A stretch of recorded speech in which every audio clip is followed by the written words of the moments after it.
विजय रानी जी, हापुड़ से। राधे राधे। महाराज जी, जैसे आपने बोला कि नाम जप करना चाहिए, इनका ये प्रश्न है, कलयुग केवल नाम आधारा, सुमिर सुमिर नर उतरे पारा। क्या केवल और केवल नाम जप से ही कल्याण? बिल्कुल बिल्कुल परम सत्य। हम जो आपको बात कहते हैं वो बचपन से बाबा जी हैं, संतों का संग किए हैं, शास्त्रों का स्वाध्याय किए हैं और स्वयं भजन मार्ग में चले हैं। उसकी सार बात कह रहे हैं। किसका प्रश्न है? उसकी सार बात कह रहे हैं कि नाम जप से ही भगवत प्राप्ति कलयुग में होगी। आब्रह्म स्तंभ पर्यंतम सर्वम मायामयम जगत सत्यम सत्यम पुनः सत्यम हरेर नामयु केवलम। केवल भगवान हरि का नाम ही यहां से लेकर ब्रह्मलोक तक सब मायामय जगत है। अगर परम पद की प्राप्ति, भगवत प्राप्ति, तो एक ही उपाय रह गया है। कृतयुगे ध्यायते विष्णुम त्रेतायाम यजते मखई द्वापरे परिचर्यायाम कलौ तद्धरि कीर्तनात्। सतयुग में ध्यान के द्वारा, त्रेता में यज्ञ के द्वारा, द्वापर में पूजा के द्वारा, कलयुग में भगवान नाम जप के द्वारा भगवत प्राप्ति। ये शास्त्रों में वर्णन है और खुद आप देख लो कैसे यज्ञ करोगे, कहाँ शुद्ध घी इतना मिल रहा, हर चीज दूध घी सब अशुद्ध हो रहे हैं, यज्ञ होना नहीं, और मन इतना चंचल है, ध्यान लगना नहीं। और पूजा की क्या बात रह गई है? कौन सा ऐसे पदार्थ पवित्र रह गए जो हम भगवान को पवा के रिझा सके? इतना अंतःकरण मलिन, और इतने सब्जी तक में इंजेक्शन लगता है, फल फूल तक में सब केमिकल लग रहे हैं। मतलब न जाने किस ऋतु का फल कभी भी ले लो, ऐसी सब वस्तुएं केमिकल। तो पूजा भी न, एक बात रह गई, राधा राधा राधा राधा राधा, राम राम राम राम राम, कृष्ण कृष्ण कृष्ण, निश्चित भगवत प्राप्ति हो जाएगी। अगर भजन नहीं है तो फिर गोस्वामी जी ने कहा, बारी मथे घृत होए बरु, सिकता ते बरु तेल, बिनु हरि भजन न भवतरी। या सिद्धांत, भगवान का नाम जप ही जीव को भगवत प्राप्ति करा देगा। पक्का विश्वास करो। कोई संशय? नाम जप में खूब लगो बस। देवेंद्र कुमार जी, जयपुर से। राधे राधे राधे महाराज जी। महाराज जी, मैं जब भी किसी दुखी या वंचित व्यक्ति को देखता हूँ, स्वयं भावुक होकर उसकी व्यवस्था या आवश्यकता की पूर्ति करना चाहिए, मनुष्यता है। कभी कभी ऐसा लगता है कि मैं जब असमर्थ होता हूँ उस परिस्थिति को बाहर निकालने में, उसको, तो मन में बहुत क्लेश होता है। इस मन की अशांति को स्वयं में कैसे निकाला जाए कि नहीं, जब मैं कर ही नहीं बहुत पा अच्छा लक्षण है, बहुत अच्छा लक्षण है। दूसरे को दुखी देखकर दुखी हो जाना और उसके दुख में सम्मिलित होकर उसको सहयोग देना और ना कर पाने पर हृदय में जलन होना, ये बहुत अच्छा लक्षण है। पर भगवान नाम जपते हैं आप? हाँ, नाम भी जपते रहिए। तो ये जो दया है, ये भगवान की प्रसन्नता का हेतु है। 3 बातें महाप्रभु चैतन्य देव जी ने सनातन जी को कही थी, नामे रुचि, जीवे दया और वैष्णव सेवा। बोले इनसे बढ़कर संसार में और कोई बात नहीं। अगर नाम जब चल रहा है, दूसरों पर दया करके, जैसे आप कह रहे हैं, भाव, और संत वैष्णव जनों की सेवा, बोले इसी से भगवत, इससे ज्यादा कोई और साधन बड़ा नहीं। नामे रुचि, जीवे दया और वैष्णव सेवा, इससे बढ़कर कोई साधन नहीं। तो बहुत बढ़िया हृदय आपका है जो दूसरों के प्रति दयार्द है, दूसरों पर ऐसा भाव करे। जब ना हो और हृदय में जलन हो तो वो सब पाप भस्म करके उसे भगवत प्राप्ति के योग्य बनाते हैं। उसमें समझने की जरूरत नहीं, दुखी होना चाहिए, वो होगा हृदय स्वाभाविक। जिसका करुणा में हृदय है वो दूसरों के दुख को नहीं सह सकता है। और यही भगवान की प्रसन्नता के लिए बहुत बढ़िया उपाय है, जीवे दया, दूसरों पर दया करना। किशोर जी, दिल्ली से। राधे राधे महाराज जी, राधे राधे। महाराज जी, मैं पूछना चाहता हूँ कि जिनकी आयु 65, 70 या उससे ऊपर की आयु है, वो बीमार होकर बिस्तर पर उनको पकड़ लेता है, उनका खाना पीना भी मुश्किल हो जाता था, शौच वगैरह भी बिस्तर पे ही करने लगता है। कुछ दिन बाद परिवार वाले सेवा करते हैं, फिर छोड़ देते हैं घृणा भाव से। उस स्थिति में मुक्ति का मार्ग क्या है? नाम, भगवान का नाम। अपवित्रः पवित्रो वा सर्वावस्थांगतोऽपि वः या स्मरेत पुंडरीकाक्षम स्वायाभ्यंतरः शुचि। वो चाहे शौच में पड़ा हो, चाहे वो स्नान किए हो, नाम भगवान की ऐसी महिमा है, इसके लिए कोई विधि निषेध नहीं। जो भगवान का नाम स्मरण करता है, भीतर और बाहर से दोनों जगह से पवित्र हो जाता है। और ये तो बड़ी कृपा है कि ये बात समझ में आ जाए कि कोई अपना नहीं है, और भगवान का भरोसा जागृत हो जाए, अपने कर्मों का भोग जो मिले उसे सह ले और नाम जप करते हुए शरीर छोड़ दे तो भगवान की प्राप्ति हो जाएगी। यहाँ स्वार्थ का सब प्रेम है, स्वार्थ हटा तो फिर कोई प्रेम नहीं करता। तो ये तो मान लो आप वृद्धावस्था की बात करते हो, हम वैसे भी कहते हैं हर परिस्थिति में जब तक जिसका जिससे काम निकलता है तब तक वो यार है, मित्र है, प्यार है, सब है। और जिस दिन काम लायक नहीं रहा तो न यार, न प्यार, न मित्र, न कोई संबंध नहीं। ये संसार बड़ा झूठा खेल वाला है। अपने सगे पुत्र अपने बाप को पीट करके घर से निकाल देते हैं, अनाथालय भेज देते हैं। या एक माई आंखों से अंधी थी तो उसका बेटा कि चलो तुम्हें दवा करवाएं, और स्टेशन में छोड़ गया। संसार बड़ा, अब सोचो वो अंधी माई कहाँ से पानी पिएगी, कहाँ लघुशंका करेगी, कैसे सोएगी। ये वो बालक नहीं सोच रहा कि मुझे पैदा किया है, इस समय नेत्र तो मैं हूँ इस माँ के, लेकिन वो माँ को स्टेशन में छोड़ जाता है। बड़ी समस्या है। इस सब समस्याओं का समाधान करने के लिए भगवान का नाम गरज रहा है। जो भगवान का नाम लेंगे उनका मंगल हो जाएगा। भगवान मंगल भवन है। हम ये तो नहीं कह रहे कि वो बड़े सुख की व्यवस्था में पहुंच जाएंगे, लेकिन उनका जो पाप है वो नष्ट होकर भगवत प्राप्ति करा देंगे।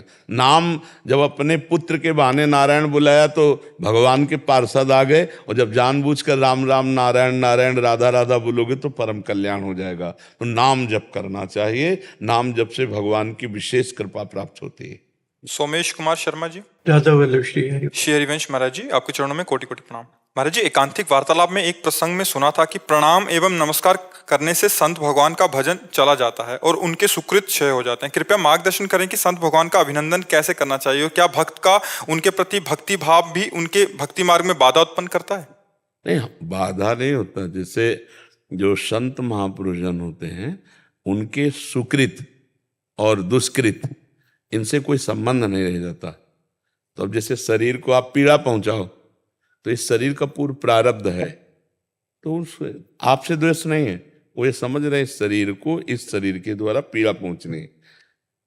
अब आप प्रणाम कर रहे हैं तो इस शरीर के द्वारा जो शुभ है वो आपके पास जा रहे हैं, जो निंदा कर रहे हैं, अपमान कर रहे हैं, अशुभ शुभ अशुभ दोनों से परे होकर भगवदानंद में स्थित है।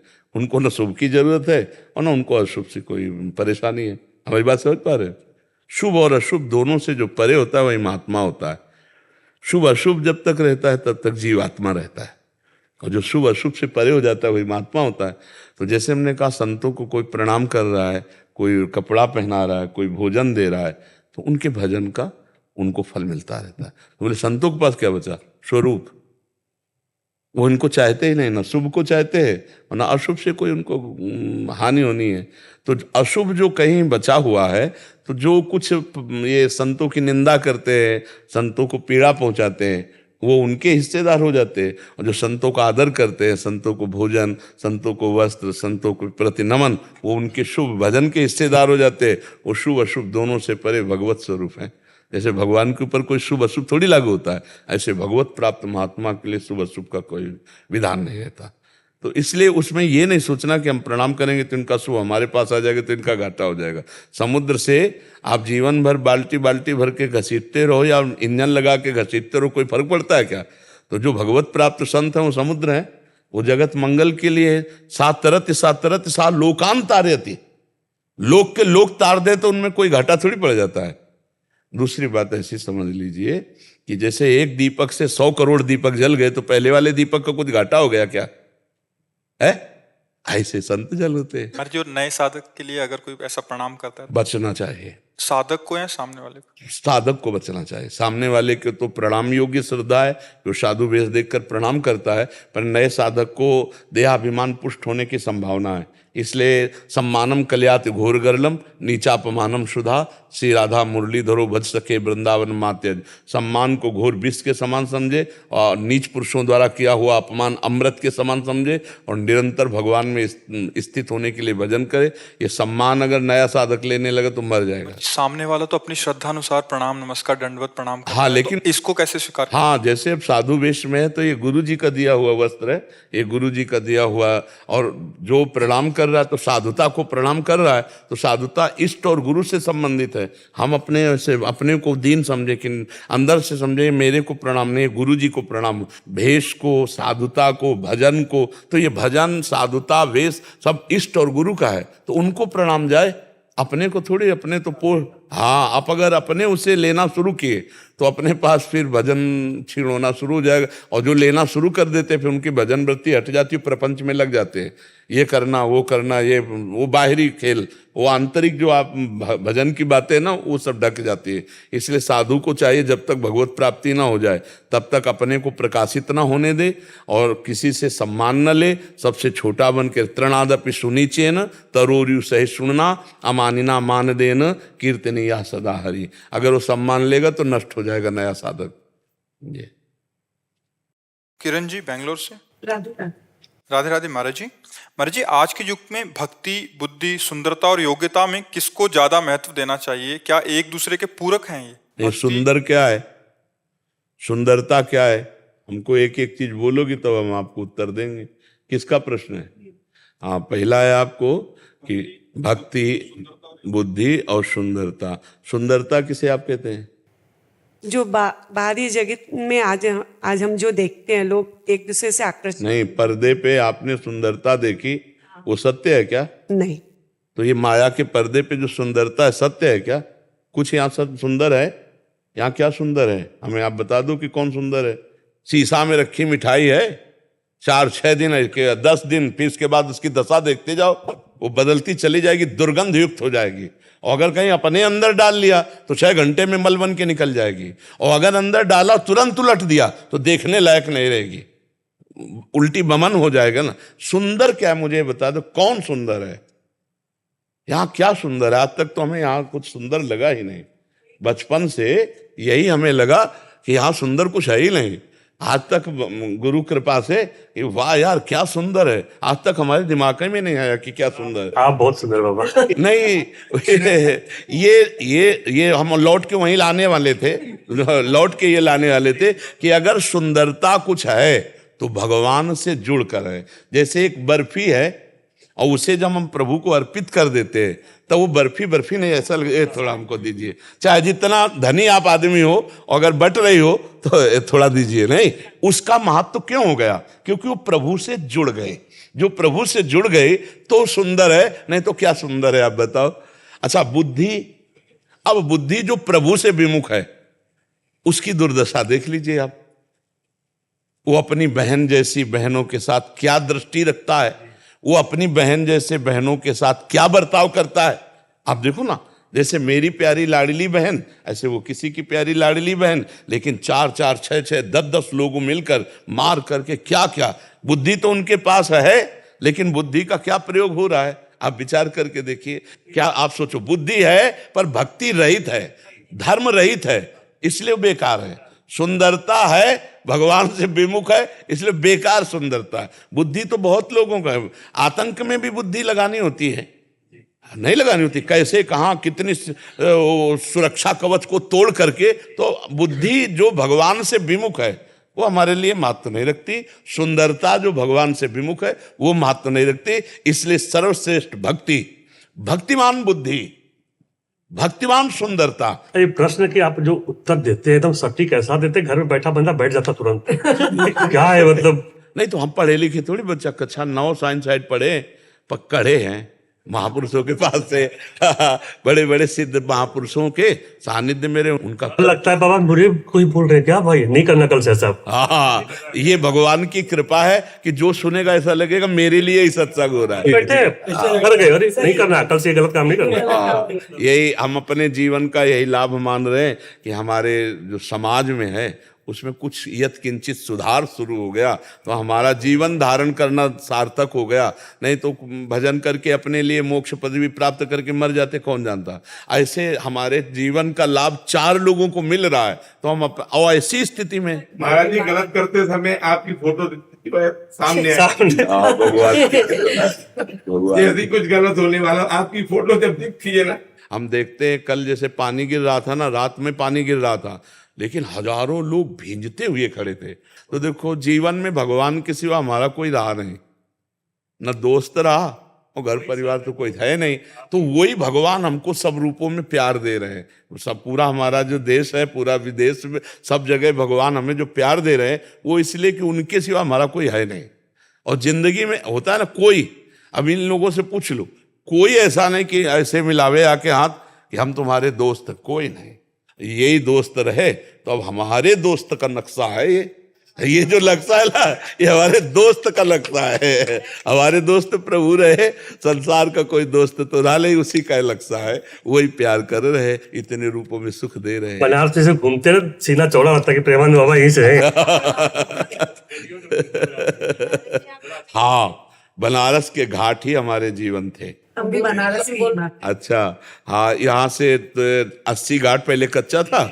80 घाट से लेके मणिकर्णिका घाट तक यही हमारा शयन गृह था। यही, और जो प्रारब्ध अनुसार मिल जाए घाट में वही पाना। कभी कई बार वहाँ के संतों ने आके कहा कि मारवाड़ी क्षेत्र है, आप 4 कदम चले जाइए, पा लीजिए, या मुमुक्षु भवन है वहाँ चले जाइए। हम कहा जो महादेव जी अन्नपूर्णा घाट में देंगे।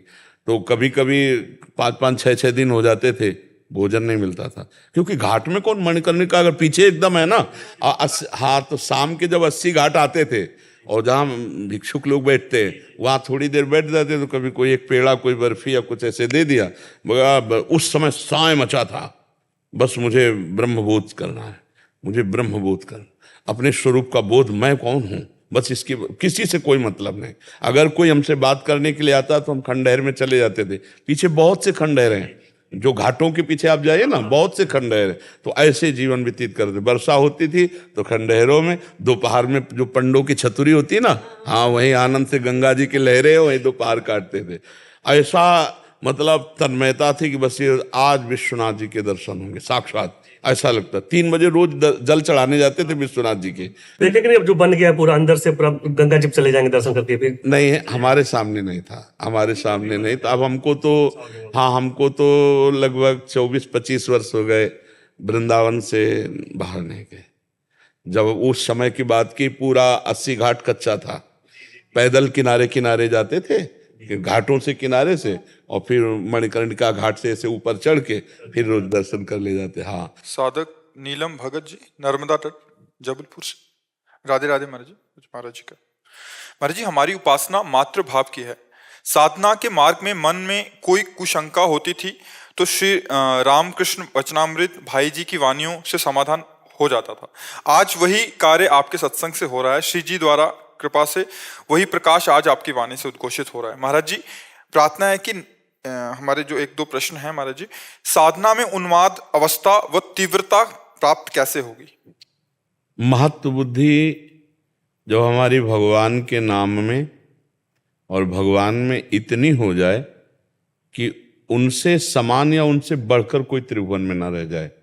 जैसे सरल भाषा में, हमारे अंदर भजन मार्ग में हम चल रहे हैं, भगवान की प्राप्ति की लालसा है, लेकिन कोई भी भोग सामग्री मिल जाती है और हम भगवान को भूल जाते हैं, तो वो भोग सामग्री भगवान से अधिक हो गई। रुपया, पैसा, मान, प्रतिष्ठा, कुछ भी, या कोई दुख, ऐसा 2 ही बातें हैं जो हमारे तन्मया स्थिति में बाधा पहुंचाती हैं। एक है प्रलोभन और एक है भय। कोई दुख, कोई विपत्ति, कोई अपमान, या कोई सुख, कोई संपत्ति, कोई मान, ये जब हमारे प्रभु की समानता या प्रभु से अधिक हो जाते हैं तो प्रभु का विस्मरण हो जाता है। अब हमको देखना है कि उत्तम महाभागवत वो है जो त्रिभुवन की राज्य लक्ष्मी मिलने पर भी आधे पल के लिए भी अपने प्रभु का विस्मरण न करे, वो महाभागवत। तो जब हम भगवान की तन्मया स्थिति प्राप्त करने के लिए अव्यावृत भजनात्, अखंड भजन, निरंतर भजन, तो हमारे अंदर रोना प्रारंभ हो जाता है। एक विकलता होती है, उस विकलता में सहा नहीं जाता, रहा नहीं जाता, तब वो प्रेमोन्माद चढ़ता है। सुने न काहू की कही, कहे ना अपनी बात, नारायण वा रूप में मगन रहे दिन रात। विरह कमंडल कर लिए बैरागी 2 नयन, मांगत दरस मधु करी, छके रहत दिन रैन। हृदय में बस तड़पन व्याकुलता, हा स्वामी, हा नाथ, हा प्रभु, कब मिलो। क्योंकि वो निरंतर सुमिरन परायण है और उसके भाव में भगवान की रूप माधुरी रहती है। और वो उस रूप माधुरी को केवल भाव में नहीं, वो प्रगट देखना चाहता है, प्रगट मिलना चाहता है, तब उसके अंदर प्रेमोन्माद जागृत होता है। जब त्रिभुवन में कहीं भी कोई वस्तु, व्यक्ति, किसी भी तरह का द्वंद्व उसको विक्षेप ना पहुंचा पावे। हमको इतना भजन एकतार करना है कि भूखे रह करके अच्छा प्रसाद पा करके, सम्मान प्राप्त करके, अपमान प्राप्त करके, हर स्थिति में मेरा भजन न छूटे। कैसी भी सुखद या दुखद परिस्थिति हो, भजन ना छूटे, तो भजन के प्रभाव से फिर प्रेम उन्माद जागृत होता है। भजन नशेनी प्रेम की, जितना भजन हमारा तन्मयता पूर्वक होता जाएगा, उतना हम ऊंचाई पर चढ़ते चले जाएंगे और फिर कोई प्रश्न ही नहीं रह जाएगा। ब्रह्मभूता प्रसन्नात्मा न सोचते न कांक्षते, न कोई चाह रहेगा, न कोई प्रश्न, सब समाधान हो जाता है। एक अद्भुत आनंद। और फिर भजन सुनना होता, करना नहीं पड़ता। भजन देखना होता है, करना नहीं पड़ता। सामने प्रभु दिखाई दे रहे हैं, चिंतन स्वाभाविक हो रहा है, जैसे कामी नारी प्यारी जिम, लोभी जिम प्रिय दाम, तिम रघुनाथ निरंतर प्रिय लागो मोहिराम। स्वाभाविक सहजानंद की अवस्था उसके अंदर बनी रहती है। तब वो छिन छिन रुदन करंत, छिन गावत आनंद भरी, छिन छिन हार हसंत, यह जो कृपा हरिवंश की, छिन छिन विहरत संग, छिन छिन निरखत प्रेम भरी, छिन जस कहता भंग, यह जो कृपा। वो छिन छिन अपने प्रीतम के लिए रोता है, हंसता है, गाता है, नाचता है। ये प्रेमोन्माद स्थिति अंदर उसके जागृत हो जाती है। पर अव्यावृत भजनात्, अखंड भजन, निरंतर भजन, अनन्यता भी उसमें वो अपने आप आ जाएगी। क्योंकि प्रभु से बढ़कर के जब हमारी कोई मान्यता ही नहीं है, तो प्रभु ही हुई है ना। एक भरोसो, एक बल, एक आस विश्वास। जब प्रभु से बढ़कर कोई है ही नहीं हमारी दृष्टि में, तो अनन्यता तो अपने आप आ गई। अनन्यता खोजनी थोड़ी पड़ती है। हम प्रभु से बढ़कर कुछ मान रहे तो अन्य है। जब हम प्रभु के समान किसी को नहीं मान रहे, तो प्रभु से बढ़कर क्या होगा। लेकिन ऐसी स्थिति नहीं होती, किसी बिरले साधक में होती है। नहीं, अच्छा भोजन मिल गया तो भोजन पाने की धुनी में प्रभु को भूल गए। हमारा कोई सम्मान वाली बात आ गई तो घंटों प्रभु को भूल गए, अर्थ वाली बात आ गई तो घंटों प्रभु को भूल गए। तो वो मतलब बहुत कमजोर साधक है, वो अभी प्रभु को समझा नहीं। प्रभु कोई भी त्रिभुवन का सुख या दुख हमें भगवान से विस्मरण की स्थिति में ना आने पाए, भगवान से विमुख न कर दे, फिर तन्मया, फिर उन्माद अवस्था आ जाती है। महाराज जी, आत्म उत्सर्ग सारे धर्मों का सार तत्व है। आत्म उत्सर्ग भाव क्या है इसका कहने का आपको? महाराज जी, आत्म उत्सर्ग मतलब जब प्राणों का समर्पण एक प्राणी मात्र के लिए या ईश्वर के लिए होने लगे। आत्म तत्व तो सर्वत्र व्याप्त तत्व है। प्राण शब्द एक प्रकृति के अंतर्गत है और आत्म शब्द परमात्मा है। तो प्राणों का उत्सर्ग तो होता है, आत्मा का प्राण उत्सर्ग। हाँ, प्राण। क्योंकि अगर हम शब्द पर ठीक समझ नहीं रखेंगे तो आत्म उत्सर्ग होता ही नहीं है। क्योंकि आत्मा एक व्याप्त तत्व है और प्राण जो होते हैं ना, ये प्रकृति के हैं। तो इस प्रकृति के शरीर से उनका विसर्जन होता है। अब आप क्या कहना चाहते हैं? प्राण उत्सर्ग सारे धर्मों का सार तत्व है। नहीं, किसके लिए? जब वो अवस्था आ जाए प्राण अर्पण करने की। बिना, आप नहीं समझ पाए, बिना भजन के प्राण समर्पित ही नहीं होते। भगवान ने जो कहा है उसको बहुत अच्छे से समझना है। मच्चित्ता मदगत प्राणा बोधयन्तः परस्परम कथयन्ति च माम नित्यम तुष्यन्ति च रमन्ति च। ये प्राणवायु है, श्वास। इसी से प्राण को हम परिचय में लाते हैं। हमारा एक एक श्वास में कई कई बार नाम चल रहा है।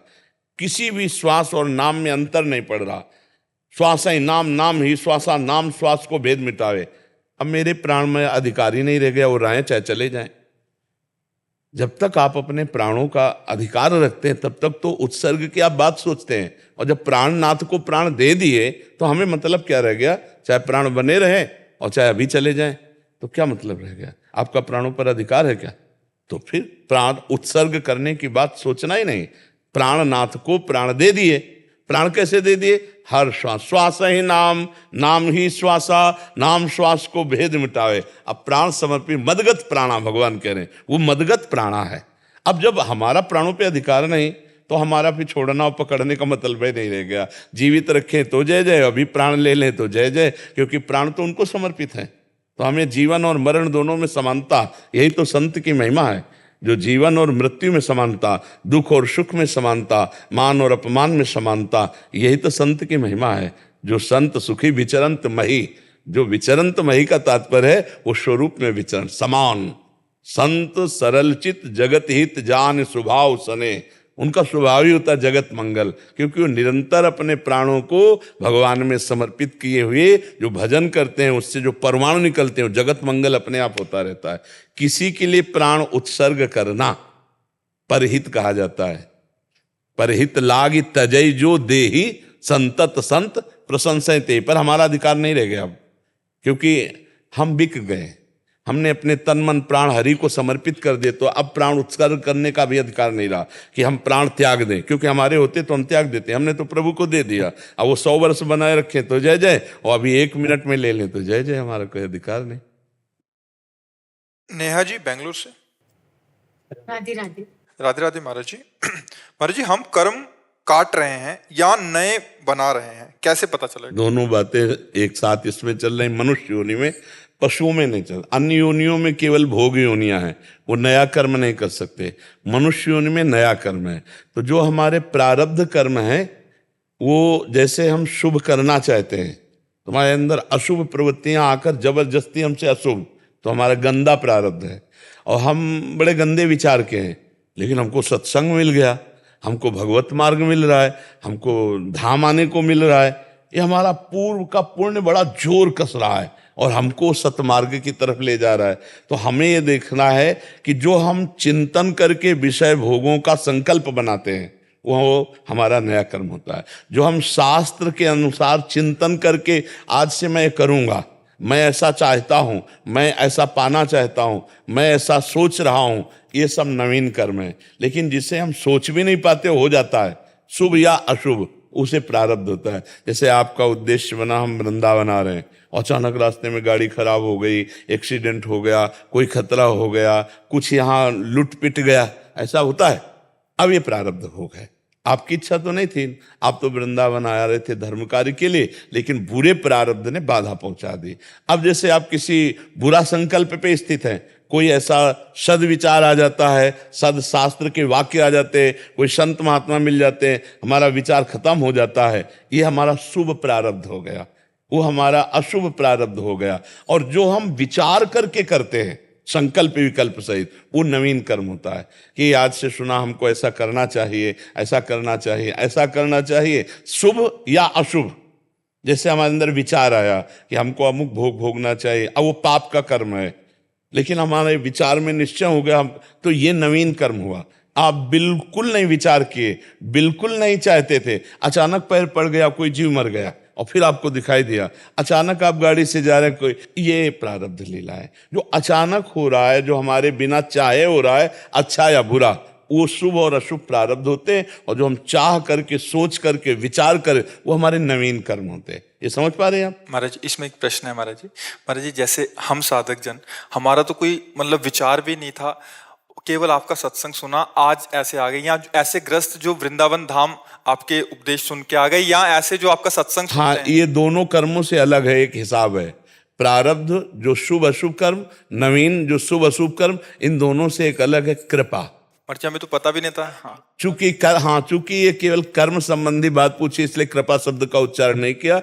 जो कृपा है वो दोनों को नष्ट कर सकती है, वो शुभ अशुभ दोनों को रोक करके और नए मार्ग की रचना कर देती है। इसमें संत कृपा, भगवंत कृपा, कृपा शब्द से तो इन्होंने कृपा शब्द नहीं बोला था, तो हम केवल शुभ अशुभ की बात। महाराज जी, जो सत्संग सुन रहे हैं, पूर्व में बहुत पाप किए, अभी निश्चय कर लिया कि अभी नहीं करेंगे और भगवान का भजन करने लग गए, ये भी उनके प्रारब्ध अभी बदल गए महाराज जी। हम देखते हैं ये कृपा से, ये भी कृपा के अंतर्गत आएगा। कृपा से नहीं तो अशुभ कर्म करने वाले के विचार कभी शुभ मार्ग का संकल्प कर ही नहीं सकते। ये कृपा हुई। जैसे कैसे कृपा हुई? मान लो एक दोस्त है, ये तूने सत्संग सुना, एक क्लिप तो सुन, और वो क्लिप जो गई, वो अब खलबली बचा करके और उसको सतमार्ग में चढ़ा दिया, ये कृपा हुई। इसे कृपा कहते हैं, इसको प्रारब्ध नहीं कहते हैं।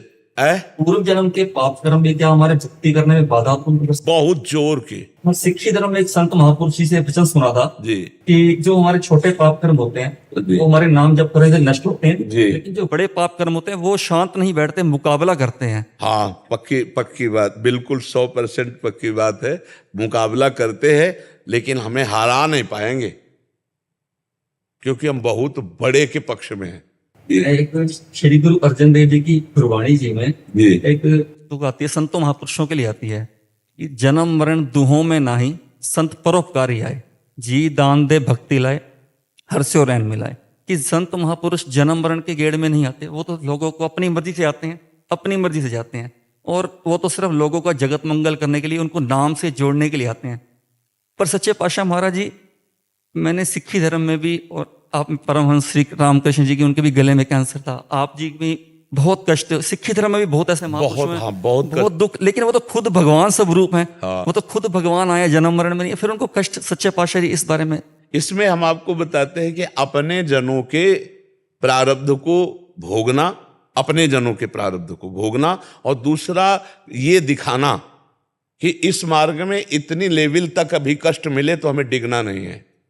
नहीं तो जैसे गुरु अर्जन देव जी हैं, गुरु तेग बहादुर सिंह जी हैं, ये वो हैं कि संकल्प कर लें तो प्रांत का प्रांत मिनट में भस्म हो जाए, नष्ट हो जाए, और उनको बैठाल करके तपे हुए तवे पर गर्म बालू डाल रहे हैं, अत्याचार कर रहे हैं, तो इसीलिए तेरा किया मीठा लागे, ये दिखा रहे हैं कि भक्ति इस चरम सीमा तक के कष्ट को भी मुस्कुराकर सह सकती है। अपने प्रभु के लिए, अपने ईश्वर के लिए, अपने धर्म के लिए वो अपना गला कटा सकते। तेग बहादुर सिंह जी के एक शिष्य थे, उन्होंने जब वो अत्याचार करना चाहा तो उन्होंने अपनी शक्ति का प्रयोग करना चाहा, तो उन्होंने शक्तिहीन कर दिया और कहा नहीं, हमें शक्ति का प्रदर्शन नहीं करना, हमें अपनी शक्ति को ये दिखाना है कि हम अपने धर्म के लिए, अपने इष्ट के लिए कितना सह सकते हैं। क्या इन महापुरुषों में सामर्थ्य की तरफ अगर दृष्टि डालो तो इनके बराबर कौन? भगवान ही तो 10 गुरुओं के रूप में अवतरित हुए हैं। कालपुरख के स्वरूप। हाँ, तो अब आप सोचो कितना भारी पीड़ा सह गए धर्म के लिए, ये दिखाया। जब हम इन महापुरुषों का चरित्र पढ़ते हैं तो अपनी भक्ति क्या लगती है, ऐसे जीरा लगती नहीं। जैसे कहा जाता है ना, ऊंट जब पहाड़ के नीचे जाता है तो उसको अपनी ही लंबाई का अहंकार नष्ट हो जाता है। तो जब इन महापुरुषों की भक्ति का चरित्र, तो हमें एक गर्व होता है कि किस सीमा तक महापुरुष भगवान के लिए, धर्म के लिए सह गए, हम क्या सह रहे हैं। तो हमें उत्साह बढ़ता है सहने का। अगर ये न सहे होते ना तो शिकायत हो जाती प्रभु से। तो जब हम इधर देखते हैं ना तो इधर लगता है कि अभी क्या है, महापुरुषों ने तो इतना कष्ट सहा है, तुम्हारा कष्ट क्या है इनके आगे। सोचो, शरीर में फफोले पड़ रहे हैं, तब तो लोहे पे बैठा ले हैं, जला रहे हैं, उबाल रहे हैं, फिर भी वो महापुरुष वाहे गुरु वाहे गुरु वाहे गुरु, तेरा किया मीठा लागे, वाहे गुरु का किया मीठा लागे, परमात्मा का किया मीठा लागे। कितनी बड़ी बात है। अब तेरा किया, ये बात हमको समझनी है। यही समझाने के लिए महापुरुषों ने कष्ट सहा कि अपने इष्ट के द्वारा किए हुए विधान को हम सह रहे हैं, हम उसका विरोध नहीं कर रहे, सामर्थ्य होते हुए भी विरोध नहीं कर रहे, क्योंकि इष्ट का विधान है, हमारे परमात्मा का विधान है। तो ये सब सह के हमको दिखाया, और वही हमको ये अपना सब धूल लगता है। क्या कष्ट है? कष्ट तो उन महापुरुषों का जो मुस्कुरा कर सह गए। अभी क्या है, और आगे अगर सड़ जाए शरीर तो भी मुस्कुरा के अपने इष्ट की जय बोल ली है। हमको वहां ये नहीं बोलना कि ये क्या है। ये छोटे मोटे प्रारब्ध कर्म या बड़ा प्रारब्ध कर्म शरीर ही पे तो आएगा ना, इसका और कहीं प्रभाव नहीं पड़ता, केवल शरीर पे। और साधु जो होता है शरीर में रहते हुए भी शरीर में नहीं रहता, खाते पीते चलते उठते बैठते हुए भी वो कुछ नहीं करता। अब ये कोई समझ पाए तो समझ पाए। जो स्थिति है वो या अमोघ स्थिति है, उसी स्थिति से महापुरुष बात करते हैं। हम लोग शरीर को देखते हैं, वो शरीर से बड़े ऊपर होते हैं। जैसे यहाँ आग लगी हो, कोई छत में खड़ा है और मुस्कुरा के बात कर रहा है, ऐसे ही महापुरुष जन होते हैं। पापा जी, एक बार आपकी वीडियो में मैंने सुना था, आप जी ने एक बार वचन दिया था कि मैं रात को जब यौवन अवस्था में था 15 से 20 मिनट रात को विश्राम करता था, एकदम से जाग कर बैठ जाता था कि नहीं, मेरे को भगवत प्राप्ति करनी है। और हम अपने आप को देखते हैं तो थोड़ा बहुत नाम सिमरन होता है, मन में आता है कि कुछ भी नहीं कर पा रहे हम, तो हमारा तो कुछ भी नहीं है आपके। पर ये श्रवण और ये मनन अहंकार रहित भजन में पहुंचा देता है।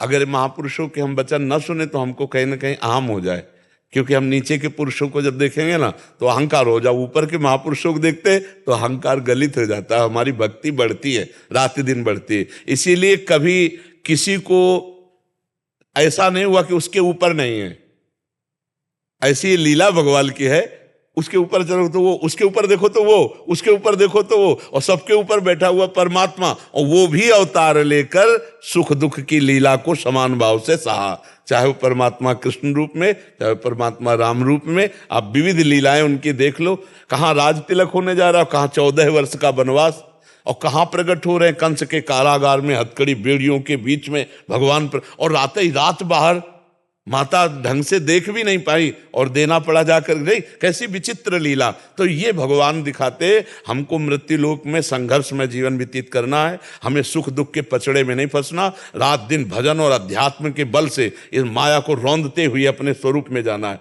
परमात्मा प्राप्ति करनी। ये भूले हुए लोग हैं जो चंद सुखों में भगवान को भूल करके दुख मोल ले रहे हैं। सुखों की लाभ में ही तो जेल भरी है, सुखों की चाहना के लिए ही तो हमसे पाप होते हैं। अगर हम वास्तविक असली सुख की तरफ देख लें तो हमसे कोई गलती नहीं होगी, कोई पाप नहीं होगा। और प्रारब्ध भोग सहने की सामर्थ्य बहुत है हर जीव में। देखो ऐसे सुई में लगवाने के लिए हम तैयार नहीं, लेकिन हाथ पैर टूट जाते हैं तो सब सहते हैं ना, सब कुछ सहना ही होता है। बड़ी सामर्थ्य सहने की है। अगर भजन करो और वो सामर्थ्य जागृत कर लो तो कभी भी कोई भी परेशानी आपको दुख नहीं दे सकती, परेशान नहीं कर सकती। यही अध्यात्म का बल होता है। और यही गुरुजनों ने वाणी में सिखाया कि नाम जप करो, साधु संग करो, परोपकार करो, इसी से तुम्हारा परम मंगल हो जाएगा। और नाम जप जो लोग नहीं कर रहे हैं तो क्या जीवन है, सारा जीवन भोगों में निपट गया। अब मृत्यु नजदीक आ रही, हाहाकार मचा दिमाग में, सब छूट जाएगा, सब छूट जाएगा, सब चला जाएगा। अब फिर जहाँ जाना कोई पता नहीं, कहाँ ठिकाना, किस योनि में भेज दिए जाए, कहाँ भेज दे। इसलिए सबको चाहिए खूब नाम जप करो और इसी जन्म में इस शरीर के राग से रहित हो जाओ तो जीवन मुक्त हो गए, परम पद जीते जी प्राप्त हो जाए। खूब भगवान नाम जप करो, परोपकार करो, दूसरों की सेवा करो। महाराज जी, माता जी एक प्रश्न करना चाहते हैं। वो कह रहे थे कि उनके गुरुदेव एक श्लोक बोलते थे, वो उनका अर्थ समझना चाह रहे थे आपकी कि वो क्या स्थिति है। माता जी आप खुद ही पूछ लीजिए माता जी। श्री हेतु हरिवंश, जय गुरुदेव, प्रणाम। दृष्टि गुरुदेव ये बताते थे, उस समय मेरे को कुछ समझ में नहीं आता था। 20-22 साल मैं बनारस में गुरु कविराज जी के वहीं रहते थे, गोपीनाथ कविराज जी। तो दृष्टि स्थिरा बिना दृश्यम, प्राण स्थिरा बिना यमम, वृत्ति स्थिरा बिना लम्ब, ध्रुवे ब्रह्मास्मि सर्वथा। बहुत बार तो सुने पर इसको उस ये ब्रह्मबोध संपन्न महापुरुष की स्थिति होती है कि जैसे हम किसी बिंदु पर जब दृष्टि करते हैं तो स्थिर दिखाई देती ना, वो बिना बिंदु के, बिना किसी लक्ष्य के उसकी दृष्टि स्थिर है। वो परमात्मा प्राप्त जो महापुरुष होते हैं उसके लक्षण है। प्राणायाम के द्वारा हम प्राणों को सूक्ष्म करते हैं, संशोधन करते हैं, लेकिन बिना प्राणायाम के जिसकी प्राणवायु सूक्ष्म है, हमारी चित्तवृत्ति किसी न किसी लक्ष्य को पकड़ती है अंदर से, रागात्मक या द्वेषात्मक, तभी चिंतन होता है। जो भगवत प्राप्त महापुरुष, ब्रह्मबोध संपन्न महापुरुष है, वो बिना किसी लक्ष्य के चित्तवृत्ति शांत है, कोई चिंतन नहीं, स्थूल सूक्ष्म कारण किसी का चिंतन नहीं। तो ये ब्रह्म प्राप्त महापुरुष के लक्षण। तो हम लोगों के लिए तो मतलब तो हम क्या करें कि जो मार्ग बताया गुरुजन उस पे चलें, और नहीं तो भरोसा ले लेंगे ऐसे गुरु का।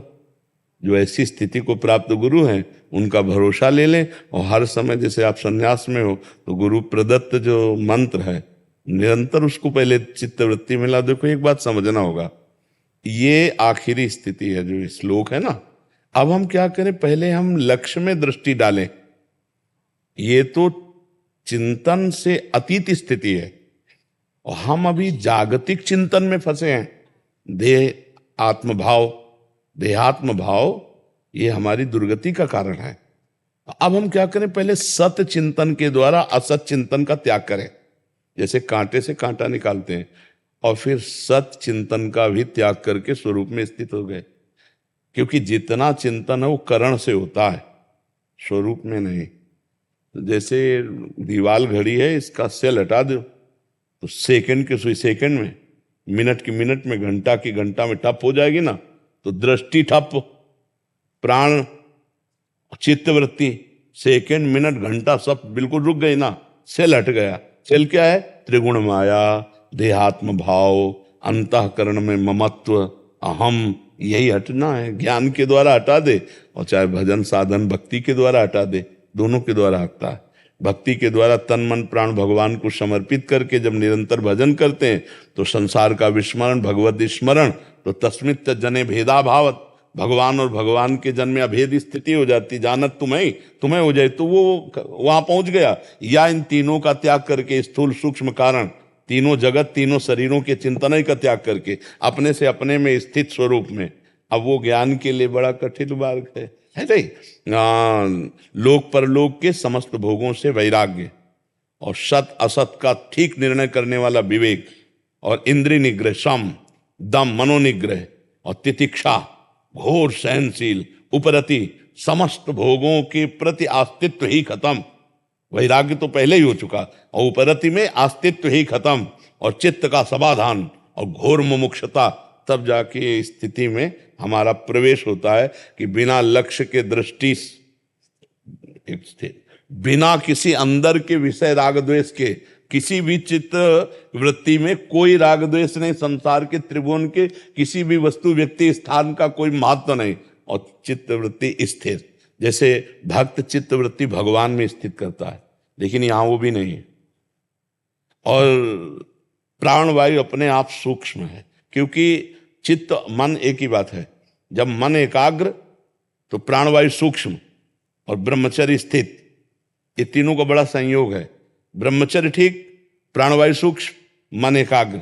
और जिसके तीनों एकाग्र हो चुके हैं और वो तीनों से हट चुका है, ममत्व हटा लिया तो ठप हो गया, क्योंकि चल तो उसी से रहा था। अब वो करता हुआ भी कुछ नहीं करता, खाता पीता सोता जागता हुआ भी कुछ नहीं करता। ऐसा ब्रह्मबोध संपन्न महापुरुष की स्थिति होती है।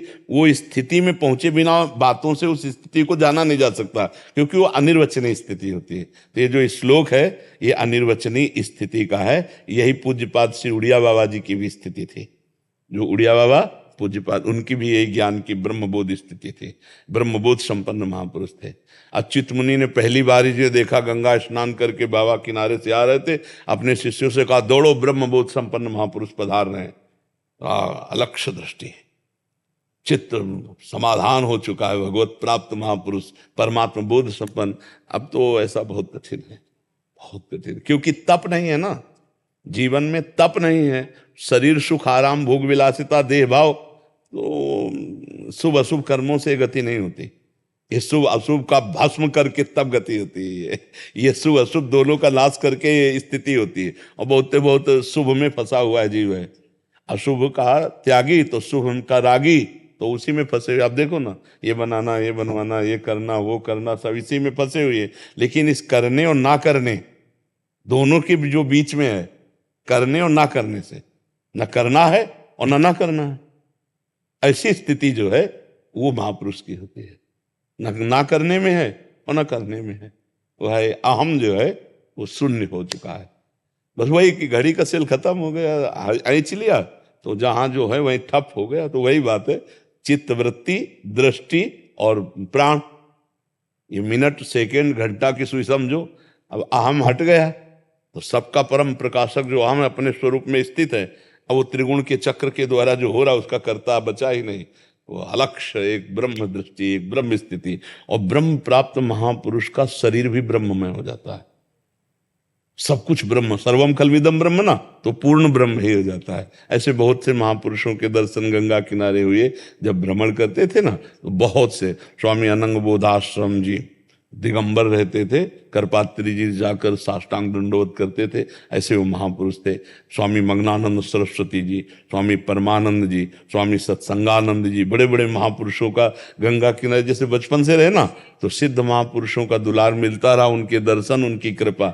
नहीं, ये जो आप प्रश्न लिख के लाए हो ना, इसका उत्तर वृंदावन में नहीं हो सकता, कहीं नहीं मिला आज तक। 24 साल से मैं घूम रहा हूँ। गुरुदेव जब से शरीर से गया, महामहोपाध्याय पंडित जी बनारस के तो स्पचल विश्वनाथ माना जाता। जी जी, ज्ञानगंज तिब्बत की धारा हमारी। जी जी, जो भी 24 साल से घूम ही रहा हूँ, पर तो आज जो मिला तो परम। हाँ, मतलब हम विद्वता का नहीं, महापुरुषों के पास बैठे हैं ना,